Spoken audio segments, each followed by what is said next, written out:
Hello, good evening, and welcome back to River Church Online for our last session in this season. So hopefully you're joining us, even though it's ridiculously hot, and actually maybe now outside is cooling down and you don't want to be watching your computer, but we appreciate you being here.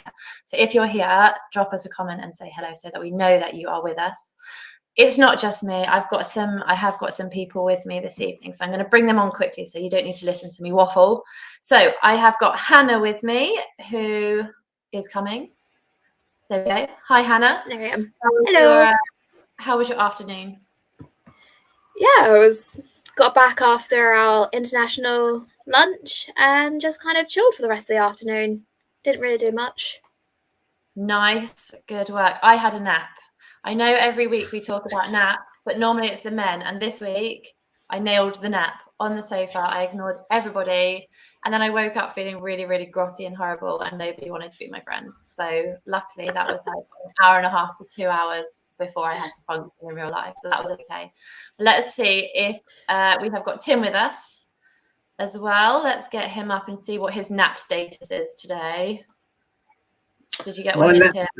My nap status today was that Daniel Ball, my good friend, came round after our international lunch and the kids were playing in the pool. And he was talking to me and I just fell asleep. And then I woke up about 20 minutes later. We had the Tour de France on and I turned over and he was also asleep. So it was like not together, I'd just like to point out, in a kind of... I was on one end of the sofa and he was on the other end of the sofa. It was all good. But not quite full on Joey and Ross. It was not a Joey and Ross thing. No. But yes, I'm feeling refreshed after my nap. Good. We have got Julie's on here already. Hi, Julie. Nice to have you. And Tracy as well is already with us. They're all rolling in. That's good. Hiding from the sun still. So nice to have you with us. Okay, and then this evening for a treat, we have also got Jonny with us. Jonny is from Chester. Hi, Jonny. Hello, how are you doing? Can I just say, Jonny looks by far the most professional out of all of us this evening with his nice clean wall. We were all in awe when he logged in earlier to show us his leather sofa and his clean wall. So yes. It does look a bit counsellor actually now I'm looking at it. But... It's okay, it works. It's all good. Thank you for joining us, Jonny. Jonny, what are you by trade, just so we know what you are, where we're starting from here? I'm a builder. I work building for a job. Good. Okay, so a builder from Chester. And what is your home setup before we get in there? My home setup, as in who have I got? Yeah, who's in your home? Yeah, no, I don't want to know how many bedrooms and toilets you've got. We've got practical really fast there. I live with my wife, Rach, and I've got 3 little girls. Cool. So you are severely outnumbered. Absolutely, yeah. I love it. It's good. How are they dealing with the heat? How have you been coping with that at home? This afternoon, they all sat in the shade with their feet in a paddling pool for pretty much the whole afternoon. Nice. Multiple fans, showers. That's about it, really. And a firm obsession by my wife with blinds closed all through the day. If someone leaves the door open, that's big trouble. Oh, I love it. That's great. I think we have windows open but blinds closed, and it swaps halfway through the day because our house, the way it is like, the back all has to be closed in the morning and then it swaps in the afternoon. That's it. Yeah, that's good. We've been using our friend's drive. We have a skip on our drive at the moment, so I've had to park our car over the road, and it's really annoying because they get a full-on sun on the front of their house.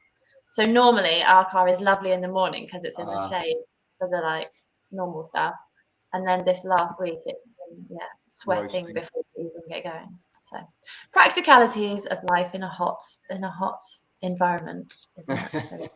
What people tune in for this evening. I love that you threw in, you just have a pool, Tim.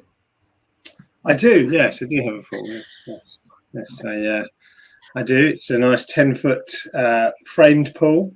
It cost a whopping £100 and something on Amazon, and it takes about 5 hours to fill up, and it keeps the kids entertained for hours and hours. Last week we had a fascinating conversation about framed pools, actually, didn't we? Yes, blow up.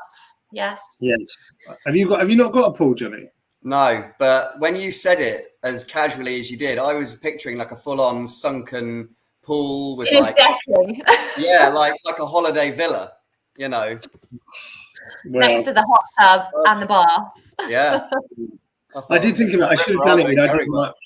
I should have done that actually when I did my decking, shouldn't I, Alice? I should have dug out a hole and put my pool in there. Swimming pool with a it would have been super. It would have been cool, but yes, the trouble is in England you use it for about 2 or 3 weeks a year, don't you?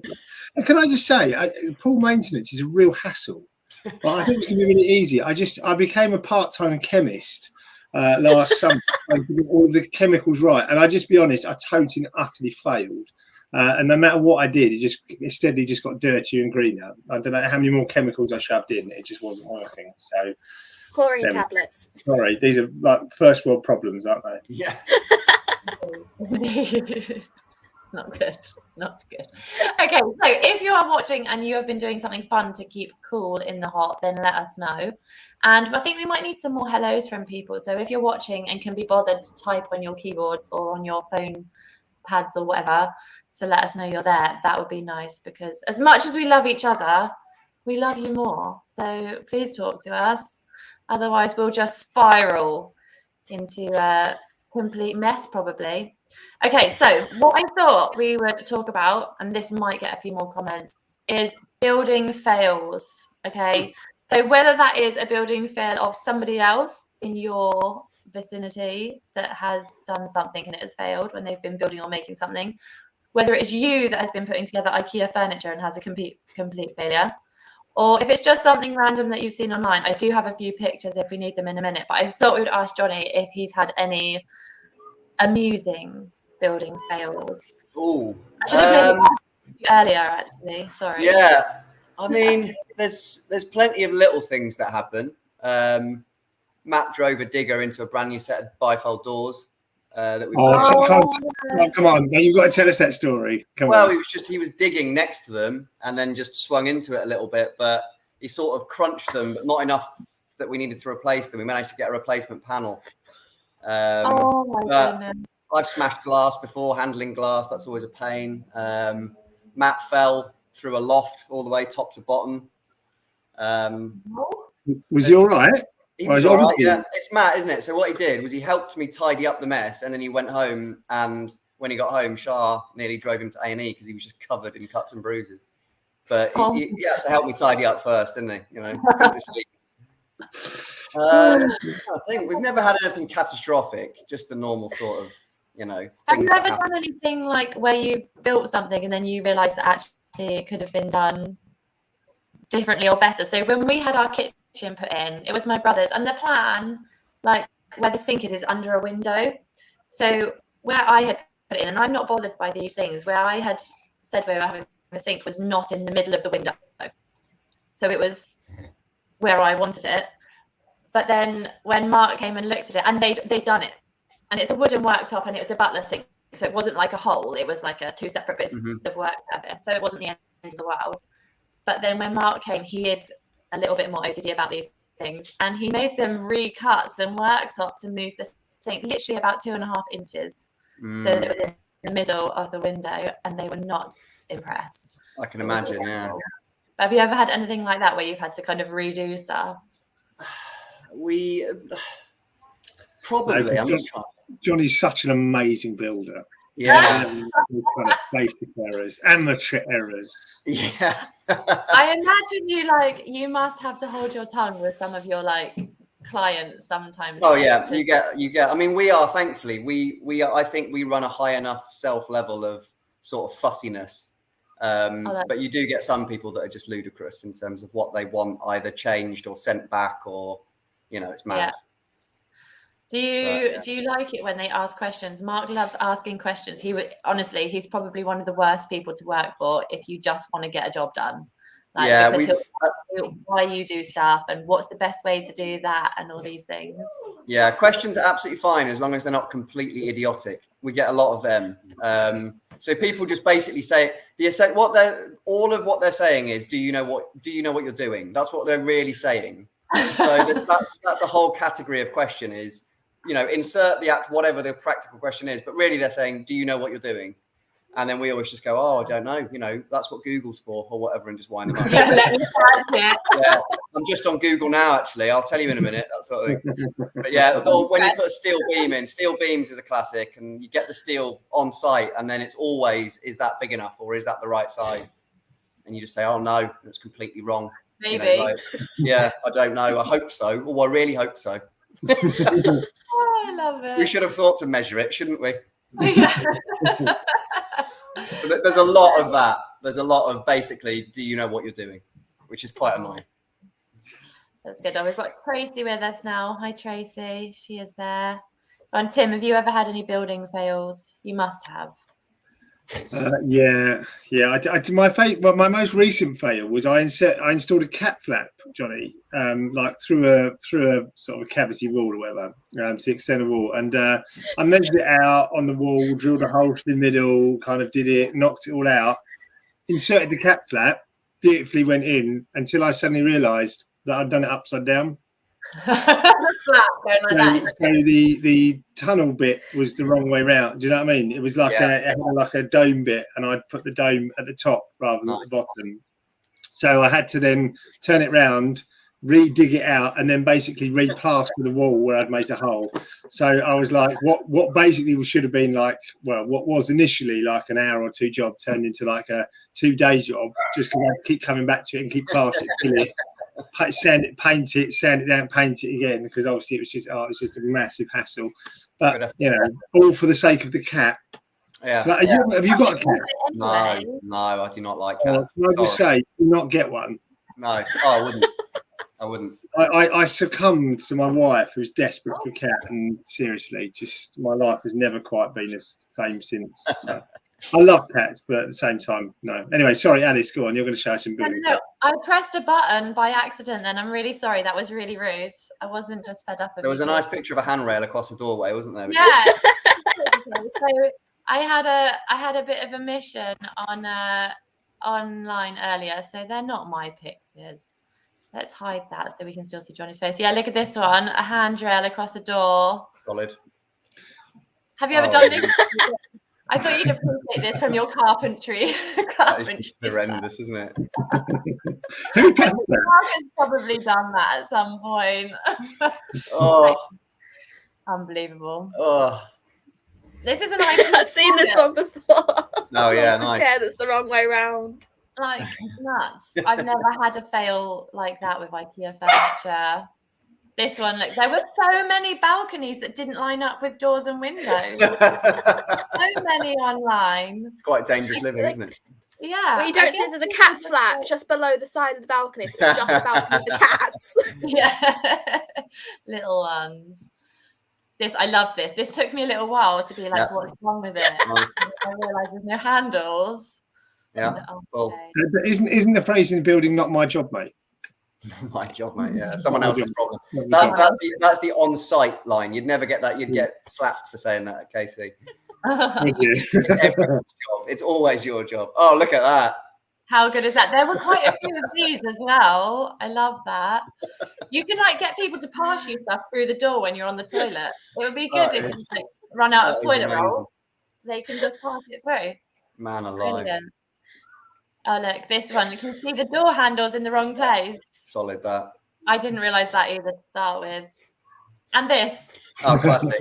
This is just there. Like, that's an actual thing. There must be a story to that. There must be a story to that. It must have There's no way someone in a anybody wheelchair just wants to be slightly higher up than everyone else. Yeah, it must have started with a purpose, mustn't it? And then something changed along the way. Good grief. Right, I think Tano said something. Let's have a look. Here we are. I'm a DIY disaster. Recently tried to put up doors on kids' wardrobe, and one is upside down. The others are different levels. Yeah, but wardrobe doors are not fun. Like to level, are they? They're always wonky. I think ours are wonky forever. Who builds IKEA furniture in your house, Jonny? Do you have IKEA furniture? Are you like real people who have like? No, we have got the odd thing. If it was quite involved, if it was like a big wardrobe or something, I'd do it. But Rach actually quite likes, doing it. So Rach and the kids, they'll get, if we, those little stools that everyone's got, Yeah. You know, the IKEA stool. My laptop sat on it now, but yeah, they'd love putting that together, doing all that. It's nice. So I think it's quite therapeutic as long as you can work out the like instructions. Then it's not too bad, is it? Look, Tano's on fire. He was trying to stop a leak in the garage roof and ended up with adhesive spray in his eyes. Wow, bad day. Why? What was it? Do your kids have it? What's the thing your kids get when their eyes get all conjunctivitis? Conjunctivitis, yeah. Like, an adult version of conjunctivitis. Yeah. Self-given. And Tracy's got one here.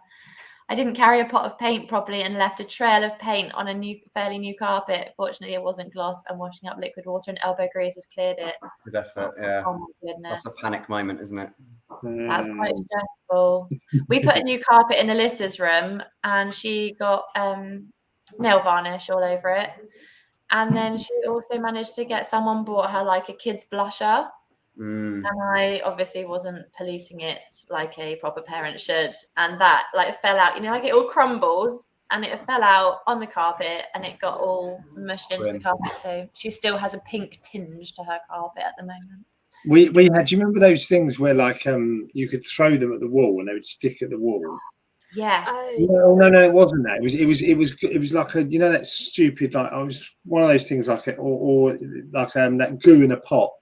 Yeah. One of the kids left it on a new carpet. It just melted into the carpet. It was just, that was it.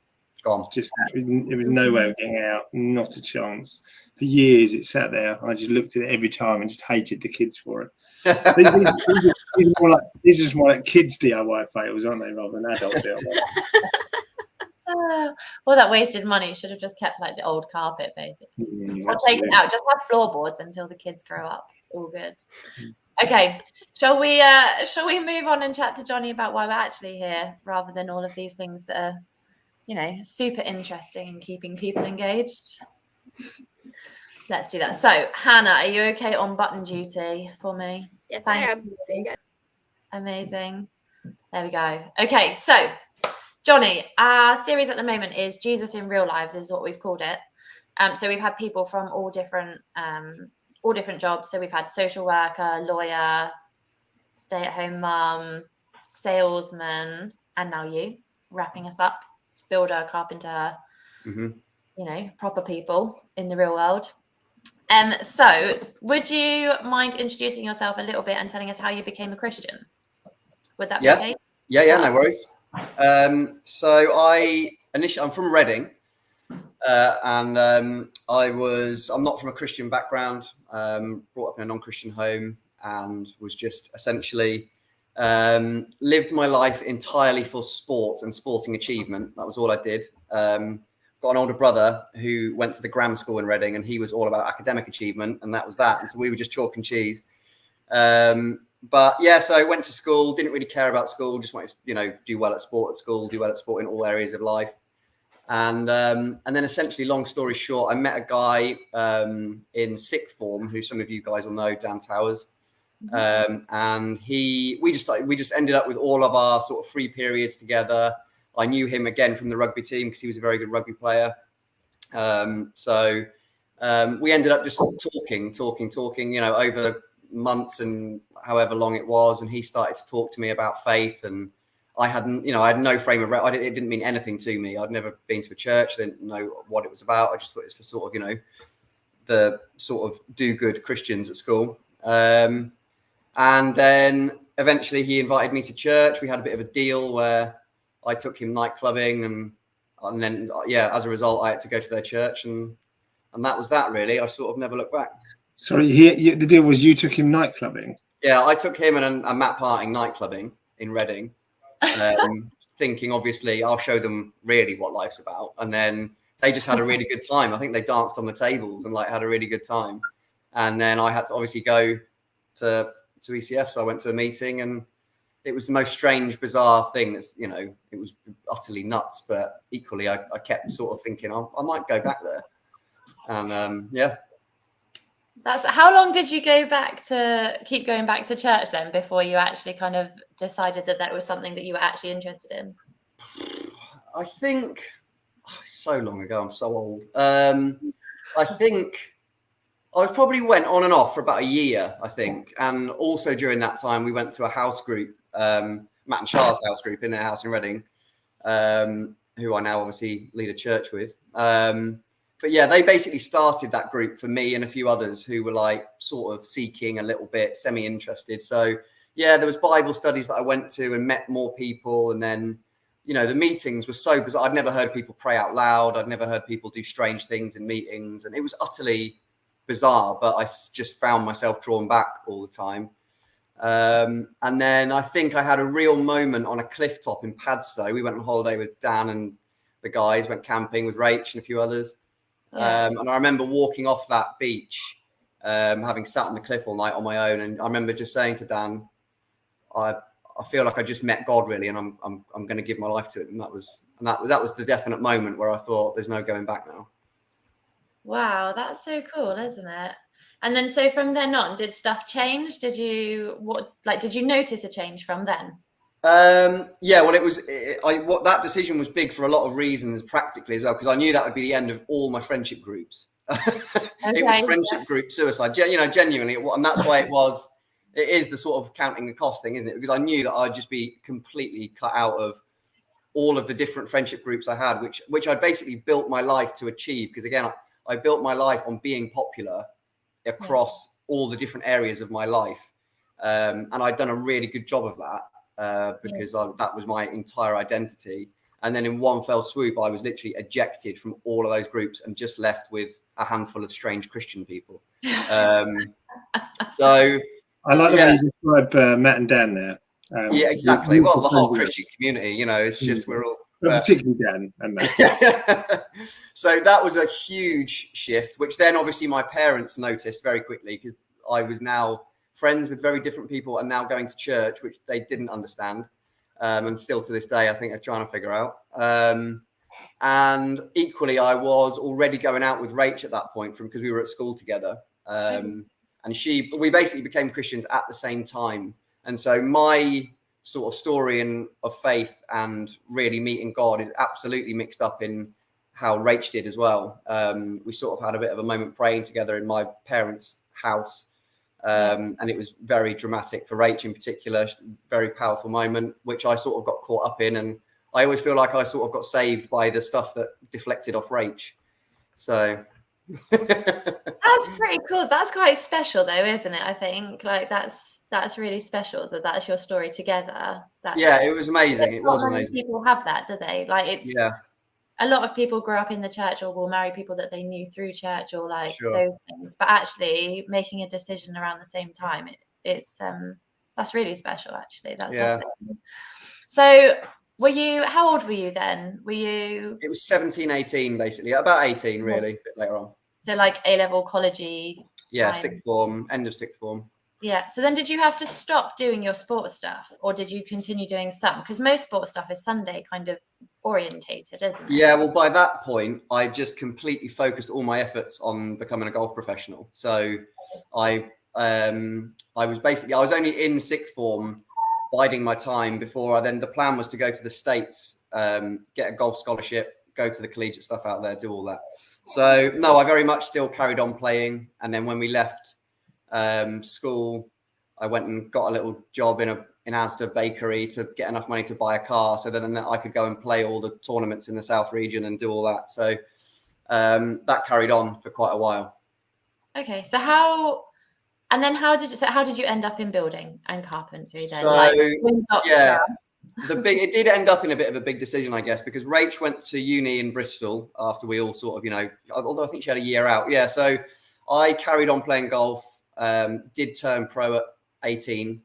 And then, so I was working at a club, teaching, playing tournaments, and she went off to uni. And then obviously the plan rumbling along was trying to sort out this golf scholarship in the States. And that was always, that was sort of attached to my old life ambitions. Yeah. Then I became a Christian, and then obviously Rach and church. And I was quite a serious, sober-minded young man back in the day. And I took a week to pray and fast about what to do. And by the end of that, I really clearly thought, I'm not going to pursue America and the States and do all that. I'll just stay in the UK. And again, it was to pursue playing golf and doing that for a living. So that was a big decision. So we scrapped all those plans and stayed in the UK, which was good. And then to pay for my golf tournaments, I used to work on my days off with Matt Chilvers, who is a builder, who obviously I now run my company with. Yeah. And our company. And it works for you. yeah, so he used to, I very... Is that news to Matt? Yeah, I am the company. So yeah, literally I would sort of say, have you got 50 quid's worth of work here or there? And he'd give me a bit of, filling a skip, and then I'd use that money to then go and play a tournament or do whatever. And so he was sort of my pocket money, because I earned, as an assistant pro, you earn pennies. So I didn't really make any money. And I was trying to play a lot and drive around playing different tournaments. So yeah, it was basically a long drawn out process of me realizing I'm not going to be the next Tiger Woods, which was, a painful realization for a young man, but it was a good one. And again, I think it was actually God inspired, because most people don't have that moment. They just think, oh, well, it'll be all right, I'll make it. But I remember very clearly just thinking, I'm not going to do this. And so essentially I asked Matt for a job, and I quit after my year 2 exams on the PGA, which cost my dad a lot of money. So, but yeah. How did your parents take that when you became a Christian, decided to follow God properly, and then you told them that you'd fasted and prayed for a week, decided you weren't going to America, and then actually you weren't going to do golf in the end? What did your parents do? For the most part, they were entirely perplexed. The only insight I got, actually, this was from Mike Parting in Reading. So he was the elder in the church that I was at. And when we got baptized, he had my parents over for to basically explain what on earth was going on. And my parents told him a story of how some JWs had knocked on our door in Reading and started trying to talk to my parents. They weren't interested, but they just said, look, I don't really know what you're talking about, but our son started going to a church, and we don't recognize him anymore. He's completely, he's different. And then they very kindly explained the doctrine of the Holy Spirit to him, and new birth and all the rest of it. And they sort of just thought, yeah, fair enough, that makes sense, because I was obviously I was a very different person to what I was before that. So they were generally a bit confused by it all. And yeah, when I rang my dad to tell him, because the PGA exams, it's 3 years of exams, and then you're sort of like a fully qualified, PGA professional, and it costs a fair bit to go through it, which I was being funded by my dad. And I actually spoke to him about this recently. I wrote to him to thank him for his response, because I rang him and said, look, this is what I'm going to do. I'm going to stop, and I'm going to work with Matt, who he knew by then. And his line was, if it's good enough for Jesus, it's good enough for my son. I love that. It was epic. Yeah, absolutely epic. I was in bits. So, when you get older and you look back on moments, and I was like, Dad, that was legendary. That, if I put myself in your shoes now, I'd probably just been fuming about the thousands of pounds that are just thrown down the toilet. But yeah. Yeah. So yeah, we had a real moment. He sort of, again, he just said, he said, oh, I remember that phone call. I remember where I was when you rang me. And it was obviously as much a moment for him as it was for me. It was quality. So that's amazing. I love that. We're going to have a song. And then after our song, when we come back, we'll ask you a bit more about after you started working with Matt and the church stuff, and how you think, or how Jesus then impacts you in real life whilst you're on the building site and working with people and stuff. We've touched on it with our how do you deal with clients and stuff, but we'll come back to that. So this song, if I can get my mouse to work. There we go. Okay, we are coming up now. Okay, here we go. Come, let us worship the King. Come, let us bow at his feet. He has done great things. See what our Savior has done. See how his love overcomes. He has done great things. Oh, he has done great things. Oh, hero of heaven, you conquered the grave. You free every captive and break every chain. Oh God, you have done great things. We dance in your freedom, awake and alive. Oh Jesus, our Savior, your name lifted high. Oh God, you have done great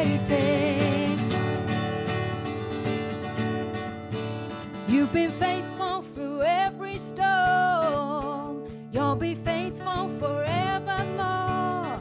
You have done great things, and I know you will do it again. For your promise is yes and amen. You will do great things.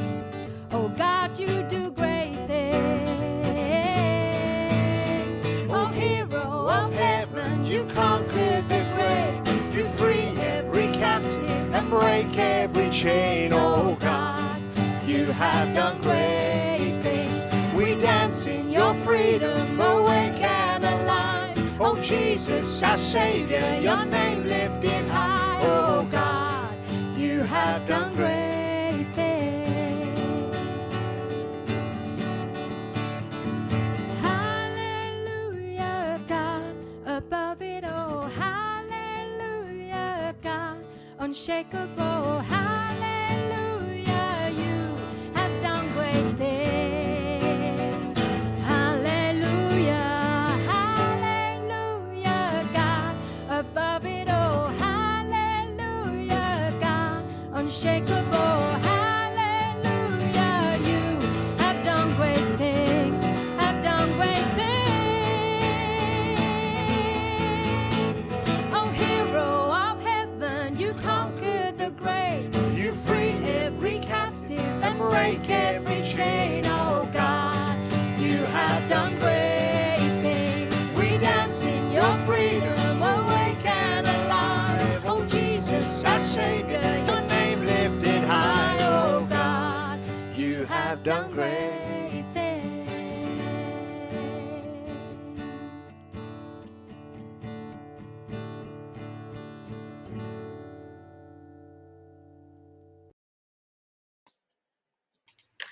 There we go. So thank you to Tim and Jenna. How do you feel watching those back, Tim, when you watch those on there?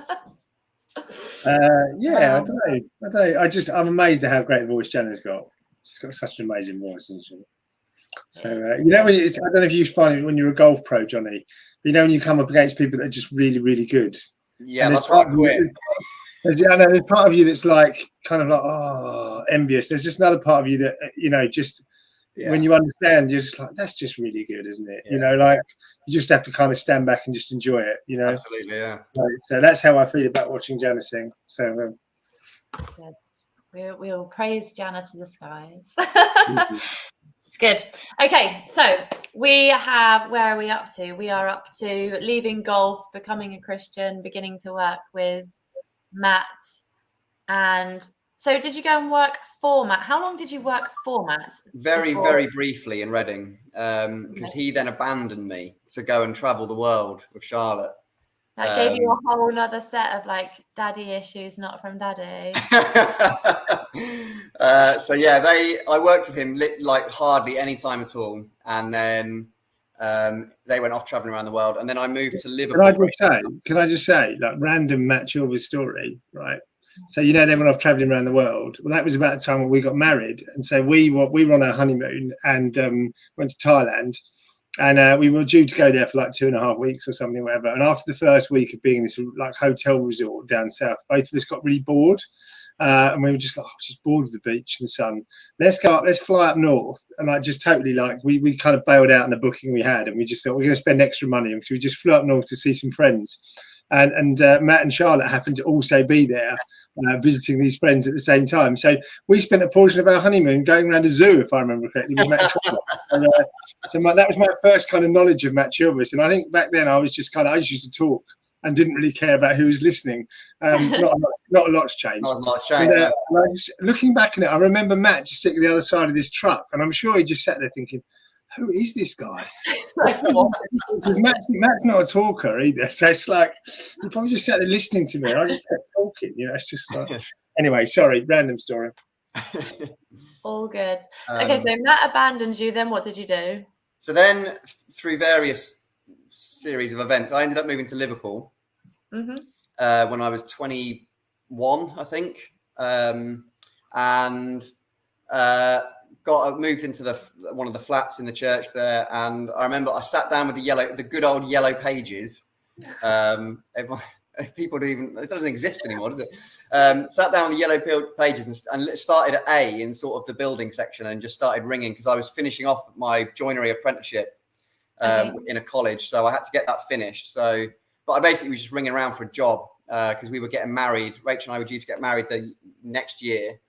But obviously I'd moved to Liverpool and I just needed a job. So I started ringing around at A and I got a job at I for inner space loft conversions. Yeah, it was a company in sort of Liverpool, you know, that area, rough as you like, and terrifying, but the most formative years of my life, hands down.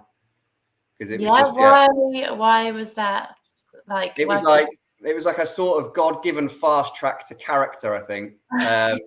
It was just horrendous. I was a southerner on a Liverpool building site. So the abuse and the banter was off it was just abuse, really. It was just horrendous. And there was probably about 5 or 6 of us on the crew. It wasn't a big crew of guys. The guy that owned it, he was just one of the most horrid, unpleasant, violent people. But I needed money and he knew I needed money. And I was there for a good few years there. When we got married, I invited him to the wedding.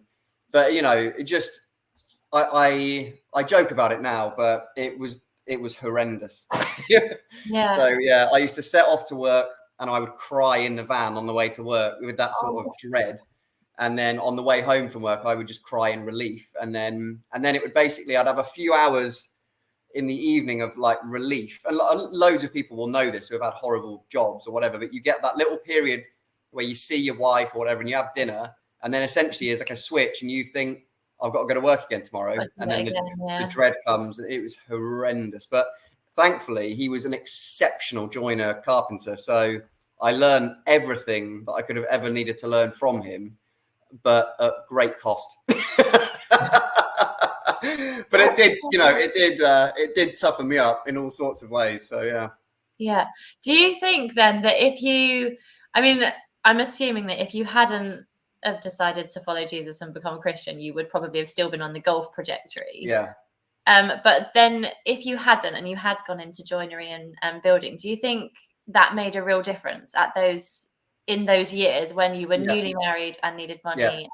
I look back now and I can, hindsight's great, isn't it? But I can look back and I can, you can drop a pin in the map at each point where somehow God managed to, convince me not to go to America, convince me to give up my PGA career, almost finished it exams wise, moved to Liverpool for some, why on earth I did that, I don't really know when I look back.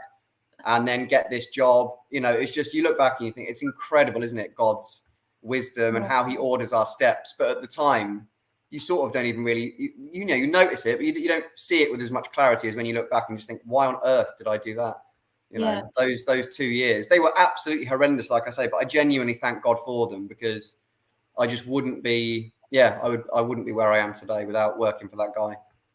Yeah, that's incredible. I think that's one of the things that we've learned through this series, actually, is the way that God orchestrates everything. And it's really easy to say that and to just take that as something that is said in church and that Christians say kind of off the cuff, God has a plan for you and all those things. But actually, the thing that we have seen more often than not in these ones is actually God changes our like he'll do something and we go a different direction because that's what the plan was for us the whole time. So after your few years working for him in Liverpool, then did you resolve your abandonment issues with Matt and Matt was back around now. He was, by that point they were living they were in Chester actually by then, and they were going to a church on the Wirral. And we'd been back in touch. We weren't working together, and eventually the 2008 crash happened and everyone lost work. And so I ended up I went on my own after that for a little while. So me and Matt would sort of do bits every now and then together. If someone needed help, we'd sort of go over and help each other out, but not a lot. And then, Matt sort of in his chalet in Switzerland, we were out there with them, and he sort of sat me down and basically pitched me the thought of, would you be up for planting a church in Chester? And then shared with me how he'd got to that point and why on earth he was saying that. And and that was that then. So then that started the ball rolling for starting a church together, moving to Chester to be with him. And then, working together then sort of just became a bit of a natural progression that just happened. It wasn't planned. It just sort of happened that way. Yeah. So and I'm assuming that you enjoy that, as you haven't abandoned him in return. Yeah, that's absolutely brilliant. Yeah, it's great. That's still okay. So then have you got any examples of where following Jesus has actually impacted kind of decisions that you have consciously made? So you've said about how following Jesus has impacted kind of your life and your kind of where you've ended up and your journey, but maybe like some more individual examples maybe of where you've had to choose something differently, or I don't know. I mean, it must be quite, I say easy, but it must be fairly easy working with Matt as a Christian kind of boss and then a Christian co-business person. I suppose that takes away a little bit of if you did have differences in kind of how you wanted to live kind of thing. But are there examples, do you think? I think what we've basically talked about in terms of, again, for me personally, they were the big things in terms of following Jesus and then how that affected me and what I was going to choose to do with myself. The things we've sort of talked about so far, they were the big hitters. Yeah. And then obviously since arriving in Chester and working with Matt, I've just been very grounded in terms of, like you say, I'm a Christian, Matt's a Christian. Our other full-time worker, Phil Jones, is a really cool Christian guy. We are then surrounded by really colourful subcontractors who, come and go all the time. But yeah, in terms of life decisions for the last 10 years or so and things day to day. And again, I suppose just having walked with God for however many years, my day-to-day decisions don't, I don't know. I sort of just, we just get on. But the big, I don't know. Yeah. So what do you do then in your kind of your downtime in between? Because a lot of people, when you think of builders or people working on builders sites and in these big groups of guys, like my brothers they're builders and very different. They don't follow Jesus. It's not the same like working environment in general. Yeah.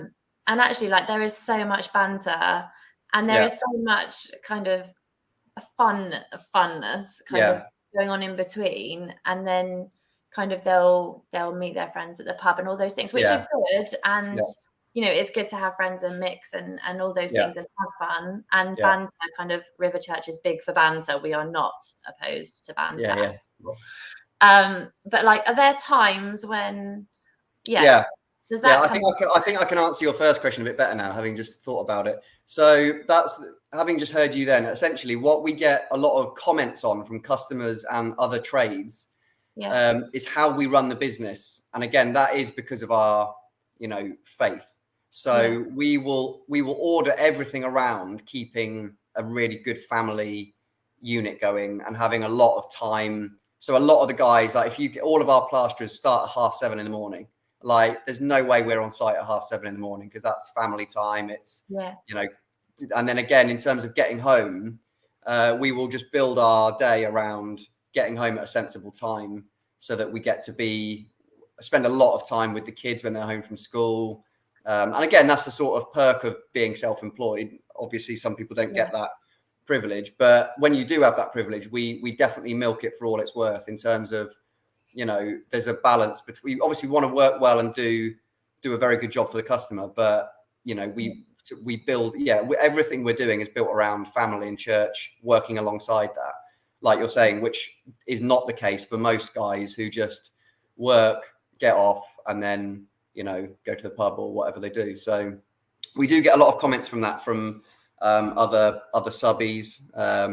One guy in particular, our bricklayer is 78. And just Chester's most notorious brickie, but he's basically retired. Obviously now he's 78, but when we came across him, he's a Freemason, and he's just like, everyone knows him in Chester as one of the best brickies around, and he basically just fell in love with the whole setup.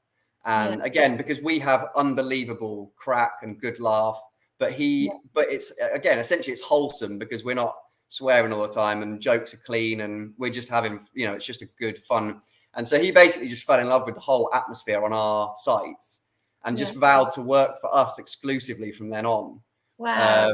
And he will tell customers, he'll just talk about us to the customers, when we're not there, he'll just talk. And he essentially, his head and his mind is just boggled by the way we run our lives and the way we, essentially care for our families. He's never met builders like us. So it definitely fries his brain. I think one thing that I think is interesting, I mean, I definitely identified what you were saying about being very achievement focused. And it seems to me from the sort of things you're saying, obviously, we've known each other a while, but, I see there's definitely a contentment about your approach to building. And I've spent a bit of time with, obviously, you and Matt spent sort of, driven to one or two of your sites, when I've been staying up and I'm like, do you not need to get off, Matt? Like, it's like 8 o'clock. Do you not need to be on site? Like, no, don't worry about it. And there's a kind of a sense of just contentment about what you're doing. How do you think you've kind of got that contentment, that kind of, from someone who is so driven to be performance orientated to now being at a situation where you're doing, essentially a job which, from what it sounds like, you're doing just a steady 9-to-5 type job, and yet, that must be difficult for you in some ways.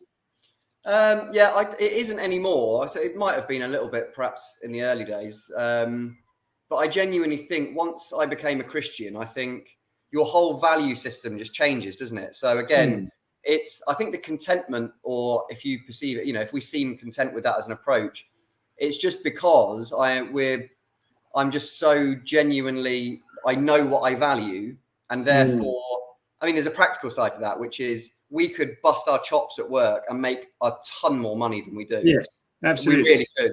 But again, I couldn't care less about that. And that's where I guess we're content, because I'd much rather have a whole lot more time and family time and flexibility to, be able to talk to people like you on a date, on a job or whatever without stress.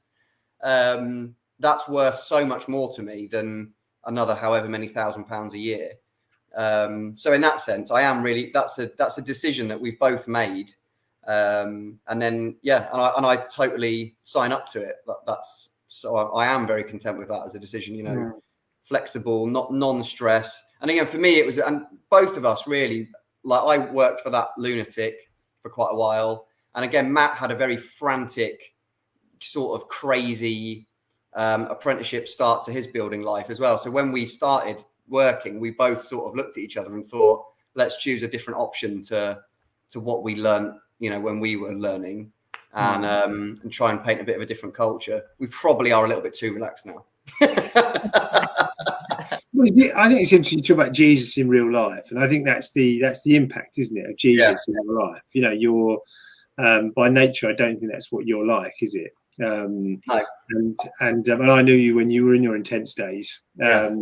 And it's, and you are very different, and I think it's definitely, you talk about the impact Jesus has in real life. And I think so many people, they just don't know that contentment. They're always striving or pushing for this thing that they're seeking after. They don't even know what it is. They're just driving for something. And it's just like they're being pushed along by the current, and they don't ever sort of stop and go, do you know what? Like, I can live differently to this. And I think actually that's what Jesus does, doesn't it? As you say, frees you from those kind of pressures, in a sense, and gives you a different set of motivations. Totally changes your viewpoint, doesn't it? Yeah. So how does Rachel recognise that difference in you? Because obviously she knew you before. Yeah, she was the whole way. Yeah, she will have done, certainly, from going back to when, I was a 17-year-old, and then the journey through that. And I think, like Tim said, really what I did was when I was an early Christian, I was still obviously then changing from where I was before, from what I'd been like. And so really I just channeled a lot of my natural intensity from sport. I just channeled it into Christianity, and it became intense. And so I read, like 800,000 books a year or whatever. And just, it was the same thing. And I sort of just, I look back and I think God must have loved it, in the sense that, when you see your kid, like, really busting a gut, and you just think you don't need to do any of that, but great effort. So I think he probably laughed quite a lot at me. But yeah, so that again, there was a transition, and then I learned to relax and be a bit more at ease over the years. But yeah, I am now very different to how I was. Do you ever fall back into that pattern? Like, do you catch yourself sometimes then kind of, oh, I wish I could do this, or oh, I'll just finish this, or I'll just fit that in, or I don't think I do anymore. I think I'm trying to think what Rach would say as well. I think the thing I'd be most guilty of is I'd just get really into something potentially. Yeah. So I'm not a workaholic by any means. So I can easily stop things. Again, like with work, I've no problem just, walking off and saying, right, I'll be back tomorrow. I'm not that way driven, but yeah, I can potentially end up down rabbit holes if I just something catches my attention. It's all to do with like an obsessiveness around getting really good at something. That's what sport, Rach often talks about, so how long did you practice golf for? And, it'd be, 8-12 hours a day or whatever. And her head just falls off. But it's the same with playing drums, and again, I'm not like this anymore, but when you learn to play drum, any instrument, but as a drummer, you sit with a rubber pad and your sticks and you learn how to do little rudiments and hand things. And it's just, Rach just thinks, why would anyone ever do that? That's the most boring thing in the world. But I could sit and do that for 6-7 hours and love it. So there is something a bit, but I think certain people are like that, aren't they? I don't know, maybe. We're all made different for a reason. Hey? Yeah, I'm certainly not really like that anymore at all. Oh, that's good. So do you get sucked into with family stuff then? Do you get sucked into being the best dad? Kind of the No. I love that. No, I'm not playing that game. No. No. And again, essentially it's humility, isn't it? So the reason it's pride that made me want to be the, popular. Pride made me want to be the best in every sport that I ever played. So once you put, pride to death, and God humbles you over many years of, various hardships and other things, and then that just isn't there, is it? And I find I have quite a big reaction to that nowadays. If I see something that is essentially, someone striving or wanting to be I sort of recoil from it now, because I just think, there's nothing in me of that anymore. So yeah, I'm quite glad of it. That's amazing, isn't it? I think that's, it's a weird thing to talk about, isn't it? How God actually cuts you off from stuff and actually changes you when you didn't mean to make that change yourself. Yeah. Like you can't make that change yourself, can you? No. It has to be God, or it has to be like the decision to follow Jesus. Grace has said on one of the comments, Jesus sets you free, which is so true, isn't it? Like we can't manufacture these changes. Yeah. Ourselves. Have you got any last parting words of wisdom for real people following Jesus in real life, Jonny? I think I'm just trying to, I don't know really. I think if you, I think that comment there in terms of Jesus sets you free, like you're saying, when I became a Christian, I didn't know anything. I didn't know the sort of right things to do. I just very simply followed Jesus in the way that I knew to do, and sort of, started to read and started to speak to him, and, simple. I didn't know what to do or what the right Christian thing to do was to follow Jesus. And so I sort of simply did that as I knew how. And as a result, there's a whole ton of things that he did set me free from, but I didn't ask him to. I didn't know what they were. That's just what happened. That was part of the process of following him and keep putting one foot in front of the other. And that's been my story ever since. I look back and I think, well, yeah, he completely set me free from that. I never asked him to. I didn't pray some big deliverance prayer. And so I think, I'm quite a simple guy anyway, but in terms of just day to day following Jesus, not to overcomplicate it, or, when you've got a decision to make or you see something coming, just, take the next step, talk to him about it. If you feel like that's the right thing to do, then go with that. And just don't overcomplicate it. And I think he takes care of so much of the day-to-day real practicalities of our lives, just by thoughts he puts in our minds, a heart bias towards something, I just think, yeah, he does it, and we simply follow on. Certainly, yeah. Brilliant. Okay, Jonny, would you like to pray to finish us off, and then we'll just let people know what we're doing kind of going forwards. But if you're happy to do a shortish prayer, Yeah, that'd be great. Yeah, Lord, thank you for this evening. Jesus, thank you for what we've just read there, that you set us free. And I thank you. It's been surreal. I don't enjoy talking about myself, but I just thank you for the time this evening that I've had to just look back on where you brought me, Lord. And we all have a story to tell as well, where we can look back and see where you've brought all of us. And I just thank you, Jesus, how you change our lives in reality, in the day-to-day. You walk with us. You are so real and so powerful and so loving. And yeah, I thank you, Lord. I moved tonight, really, just looking back and seeing your faithfulness over the last 20 years or whatever it is. And yeah, Lord, I pray that you would put that in all of us, that just that sight of your faithfulness, Lord, and how you walk with us day in, day out, and you draw us and you lead us. And yeah, thank you, Lord. Thank you for your power. Thank you for your love. And yeah, thank you for this evening. Amen. Amen. Amen. Thank you so much, Jonny. So that was the last of our current series. We are still not completely 100% sure what we're doing come after the summer. So if you have any thoughts or any input or any feedback or any suggestions, please do let us know. You can do that on any of our social media, or you can email us, or you can WhatsApp us, or whatever. Or if you've got our phone number, you can give us a ring. So let us know, because I think we are very open to suggestions, aren't we, Tim? We are happy to.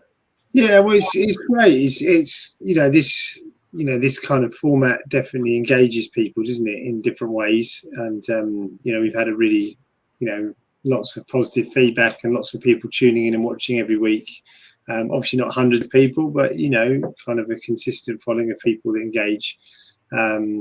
And so yeah, it's just interesting to know where we can take it next, isn't it? And whether or not it's something that people are still interested in, whether so if you've got any ideas, it'd be great to hear from you. I'm sure Mark and Alice would love to hear from you about how we can improve, what to do next with it. But yeah, it's good. Wonderful. Okay, so keep an eye out on our social media to see what will be happening in September, but we'll make sure we let people know.